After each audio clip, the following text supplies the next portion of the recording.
First of all, Israel will always have to act in what they believe is their national interest and their national defense. I know of no better negotiator in American politics than President Trump. And you know that the censorship well, I have to disagree with was you. specifically about the right. No, I have to disagree with you.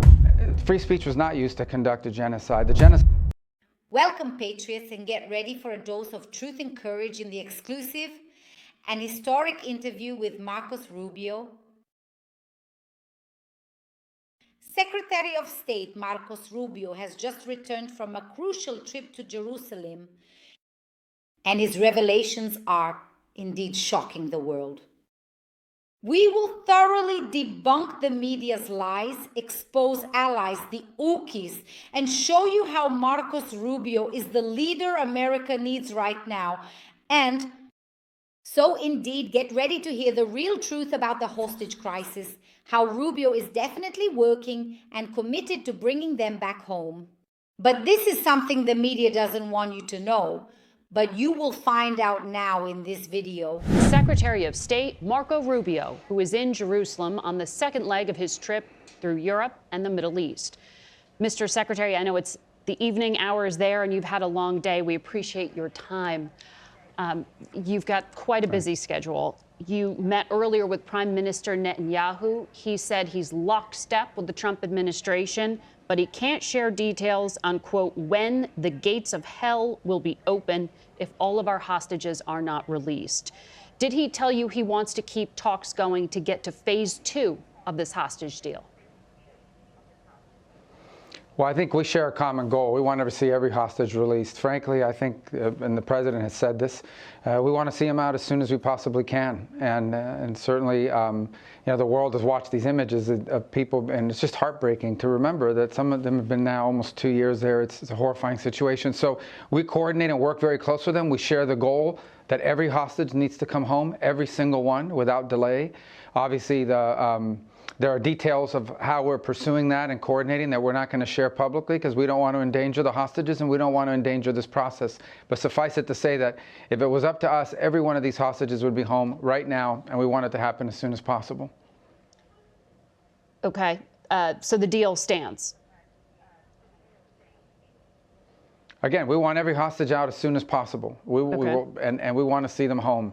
There are some that are supposed to, under the deal, there are some that are supposed to be released coming up next weekend. We expect that to happen, but we'd like to see them all come out. We're not in favor of waiting weeks and weeks. Now, that may be the process that's in place because of the deal, but we would like to see them all out as soon as possible.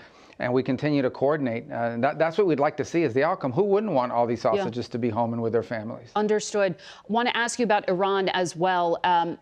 President Trump has said he wants a diplomatic deal with Iran. Are you reaching out to them? And alongside that, does the U.S. support a preemptive strike by Israel on Iran to take out its nuclear program? Well, first of all, Israel will always have to act in what they believe is their national interest and their national defense.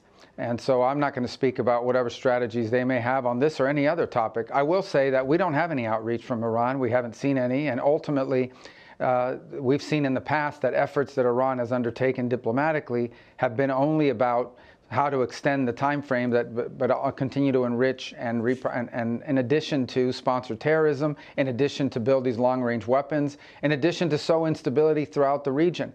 But let's be clear, there's been zero outreach or interest to date from Iran about any negotiated deal. Ideally, yeah, I would love to wake up one day and hear the news that Iran has decided not to pursue a nuclear weapon, not to sponsor terrorism, and re-engage in the world as a normal government. We've had no indication of any of that, not just now, but for 30 years. And Rubio has no illusions about Iran. He knows very well that the Ayatollah regime is undoubtedly a sponsor of terrorism. You head from Israel to Saudi Arabia next. I know you'll be talking about Gaza, but we've also learned that Saudi Arabia is trying to facilitate this diplomacy with Russia about Ukraine.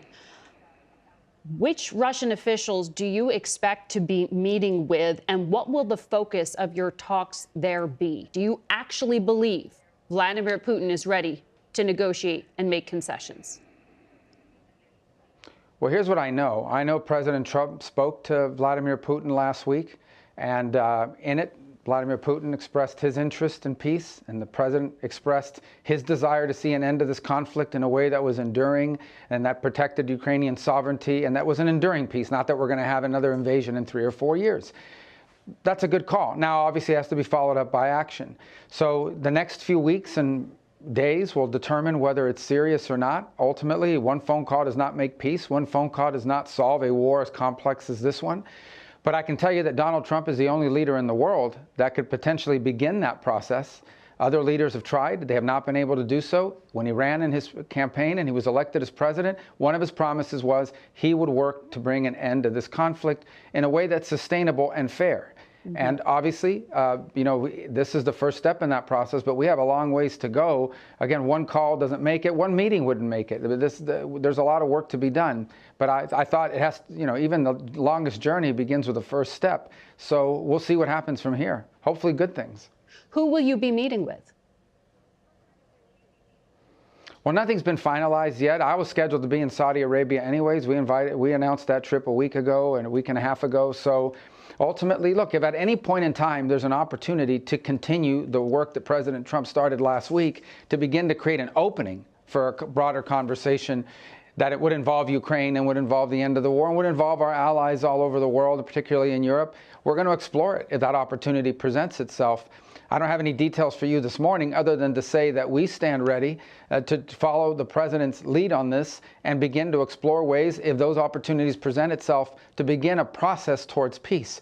Now, a process towards peace is not a one-meeting thing. This war has been going on for a while. Right. It's difficult. It's complicated. It's been bloody. It's been costly. So it will not be easy to end a conflict like this. And there are other parties at stake that have opinions on this as well. The European Union has sanctions as well. The Ukrainians are obviously fighting this war. It's their country and they're on the front lines. So one meeting isn't going to solve it. But I want to reiterate, the president made clear he wants to end this war. And if opportunities present themselves to further that, we're going to take them if they present themselves. We'll see what happens over the next few days. But to be clear, Keith Kellogg, who is the envoy appointed to help with these talks, says these are going to be parallel negotiations, meaning the Ukrainians and Russians aren't talking to each other yet.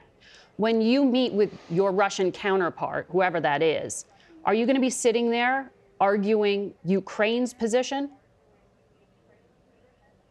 Well, first of all, I think that we have to understand is right now there is no process. Right. What we have right now is a call between Putin and President Trump in which both sides expressed an interest in ending this conflict. I mean, imagine there will be follow-up conversations to figure out what a process to talk about that would look like. And then at that point, perhaps we can begin to share more details. So it's a bit premature. I know there's been a lot of reaction to it because there's been no conversation about it, any serious conversation. But I want to go back to the point I made. President Trump ran. He was very clear. He thinks this war needs to end.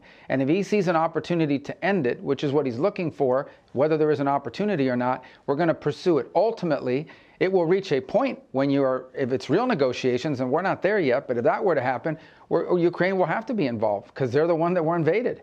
And the Europeans will have to be involved because they have sanctions on Putin and Russia as well. And they've contributed to this effort. We're just not there yet. We really aren't. But hopefully we will be because we'd all like to see this war end. No doubt. The last administration... That their negotiations are a way to buy time to advance in their nuclear programs. And Rubio is committed at any cost to ensure Iran does not acquire nuclear weapons. So, get ready to hear the important truths about how Trump is working for peace in the ongoing efforts in Ukraine. The administration did have contact through the intelligence agencies with Russia, but they didn't believe there was any proof that Vladimir Putin was interested in talks. You know the history with Vladimir Putin. He likes to use diplomacy as a cover to distract while he continues to wage war. Do you trust that this time is different? Yeah, I don't think in geopolitics anyone should trust anyone. I think these things have to be verified through actions. I said yesterday that peace is not a noun, it's a verb, it's an action. You have to take concrete steps towards it. What I can tell you is I know of no better negotiator in American politics than President Trump. Yeah. I think President Trump will know very quickly whether this is a real thing or whether this is an effort to buy time. But I don't want to prejudge that. I don't want to foreclose the opportunity to end a conflict that's already cost the lives of hundreds of thousands and continues every single day to be increasingly a war of attrition on both sides. I think everyone should be celebrating the fact that we have an American president that is seeking to promote peace in the world, not start wars, but end them in a way that's enduring. That's something we should be happy about, whether it's possible or not. We're certainly willing, but it's not entirely up to us, obviously, but we'll find out. Well, you did speak in a phone call with Russia's top diplomat, Sergei Lavrov. The Russian side claimed that you discussed restoring trade, which seemed to be a nod to sanctions, easing restrictions on diplomats, and other gestures like a high-level leaders meeting. Are you actually considering, is the Trump administration considering lifting sanctions on Russia?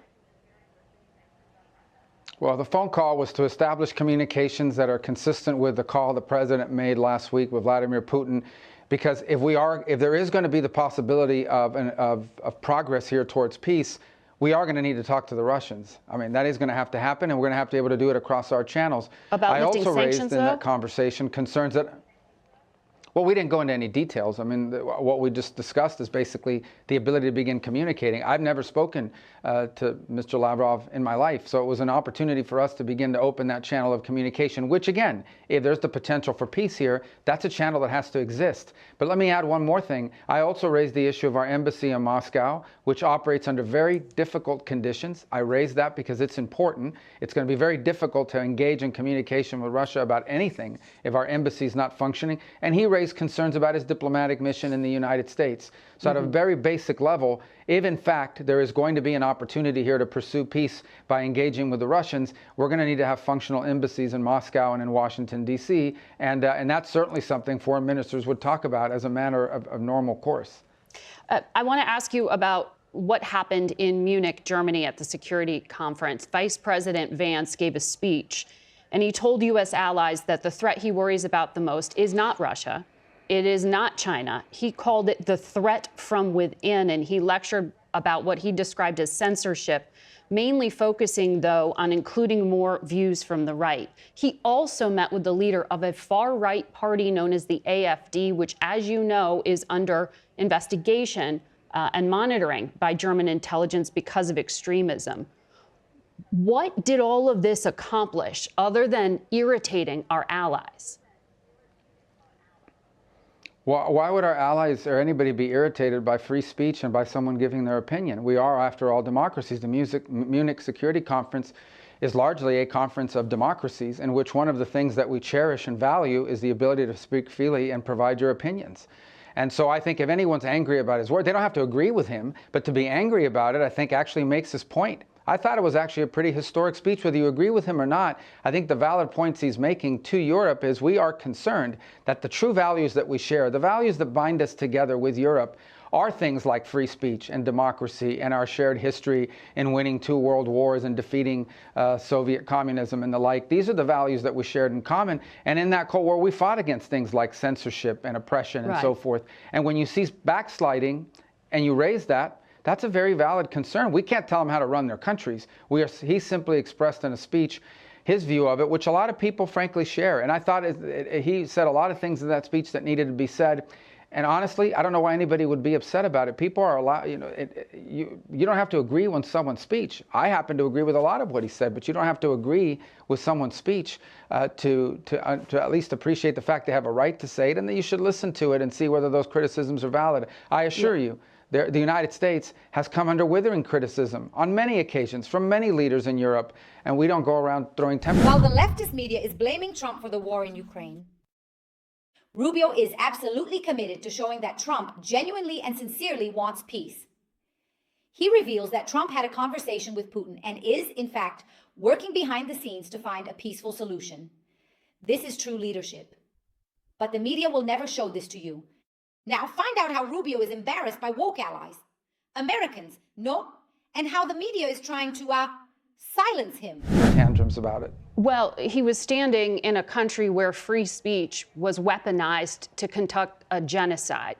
And he met with the head of a political party that has far-right views and some historic ties to extreme groups. The context of that was changing the tone of it. And you know that the censorship I have to disagree with was you. specifically about the right. No, I have to disagree with you. free speech was not used to conduct a genocide. The genocide was conducted by an authoritarian Nazi regime that happened to also be genocidal because they hated Jews and they hated minorities and they hated those that they had a list of people they hated, but primarily the Jews. There was no free speech in Nazi Germany. There was none. There was also no opposition in Nazi Germany. They were a sole and only party that governed that country. So that's not an accurate reflection of history. I also think it's wrong. Again, I go back to the point of his speech. Okay, the point of his speech was basically that there is an erosion in free speech and intolerance for opposing points of view within Europe, and that's of concern because that is eroding. That's not an erosion of your military capabilities. That's not an erosion of your economic standing. That's an erosion of the actual values that bind us together in this transatlantic union that everybody talks about. And I think allies and friends and partners that have worked together now for 80 years should be able to speak frankly to one another in open forums. Without being offended, insulted, or upset. And I spoke to foreign ministers from multiple countries throughout Europe. Many of them probably didn't like the speech or didn't agree with it, but they were continuing to engage with us on all sorts of issues that unite us. So again, at the end of the day, I think that people give that is a forum in which you're supposed to be inviting people to give speeches, not basically a chorus where everyone is saying the exact same thing. That's not always going to be the case when it's a collection of democracies where leaders have the right and the privilege to speak their minds in forums such as these. Mr. Secretary, I'm told that we are out of time. A lot to get through with you. We appreciate you making time today. Yeah. Rubio, as always indeed, unwaveringly courageous, is not afraid to criticize woke allies about their censorship and gender ideology, and this has undoubtedly left the media desperate. He defends freedom of expression and democratic values, and unwaveringly, staunchly, and consistently, even if it bothers many people. And this indeed is true leadership, don't you think? The truth is that Marco Rubio is defending American interests around the world and exposing the media's lies, embarrassing Jane from Oak. And that's what has left them in a panic. And if you also enjoy this type of content, seeing the media exposed in this way, and the strong leadership that is emerging through Donald Trump, I ask you to subscribe to the channel, leave your comment here, which is very important to me. Share this video with as many people as you can, with your friends. Thank you very much to everyone. Until we meet again. And come with me, and let's all together build a great America faithful to our values.